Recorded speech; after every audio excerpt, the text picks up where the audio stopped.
Alors cette idée est née d'il y a 2 ans, durant l'année scolaire 2012, au niveau de Pâques. On a eu 4 jeunes en cette semaine qui sont décédés. Sur le coup, en fin d'année, on pouvait rien faire, et puis tout le monde était un peu traumatisé, aussi bien jeunes qu'adultes.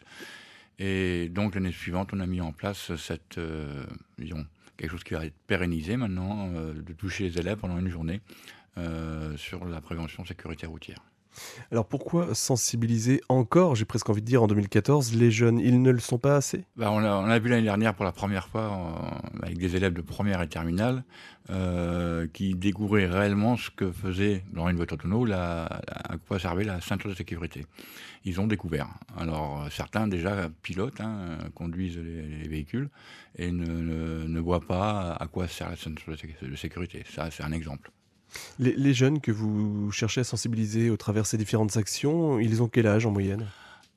Entre 17 et 20 ans. Vous travaillez avec des équipes, en externe? Alors en externe, au mois d'octobre, on a commencé à préparer cette journée avec ce qu'on appelle les IDSR, les inspecteurs départementaux de la sécurité routière, de la préfecture. On s'est réunis 3 fois dans l'année pour mettre en place, le programme, ce qui était judicieux de faire, pour des jeunes de première. Une telle action, au sein de votre établissement, donc la Jolivrerie, c'est vraiment utile, nécessaire, Oui, oui, oui, parce que là, bon, on n'a pas eu d'accident depuis 2 ans, mais en général, on a toujours au moins un blessé ou décédé qui sont pas concernés par la sécurité routière. Alors, c'est vrai qu'on a coutume de dire, peut-être malheureusement, que, les jeunes situés dans cette tranche d'âge, vous nous disiez 17-21 ans, sont parfois insouciants au volant de leur véhicule. Est-ce que là, il y a vraiment une prise de conscience de la part de ces jeunes?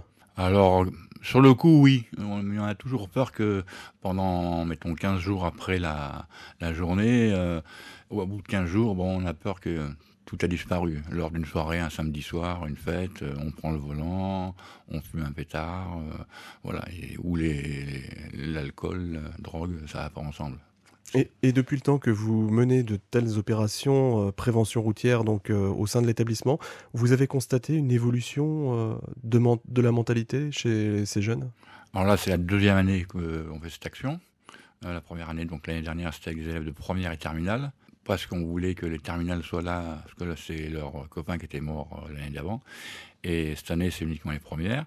On va le faire tout le temps. Maintenant, c'est vrai qu'on n'a pas eu d'accident violent.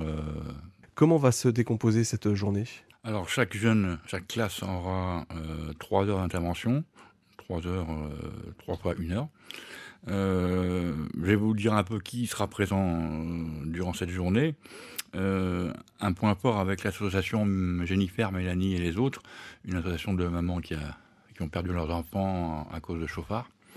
L'année dernière, c'était très fort. Cette année, on recommence avec eux.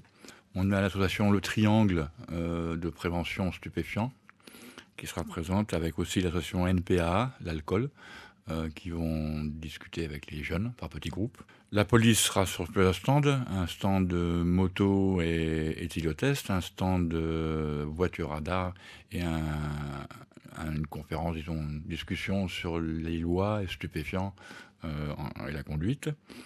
Les IDSR seront présents sur plusieurs ateliers, alcool et conduite, vitesse, freinage, accidentologie des 2 roues, parce que les jeunes, bon, certains n'ont pas le permis, ont des 2 roues. Il va y avoir aussi un parcours alcool avec des lunettes spéciales, un parcours fauteuil roulant, ça c'est l'association des Paralysés de France qui gère cet atelier pendant 1 heure.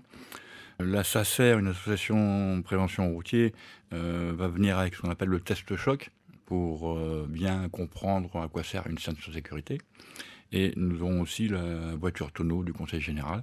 Et cette année, comme l'année dernière, il y aura 4 élèves, jeunes sapeurs-pompiers, de la première année de bac pro sécurité, qui s'occuperont pour les classes de apprendre ou redécouvrir les gestes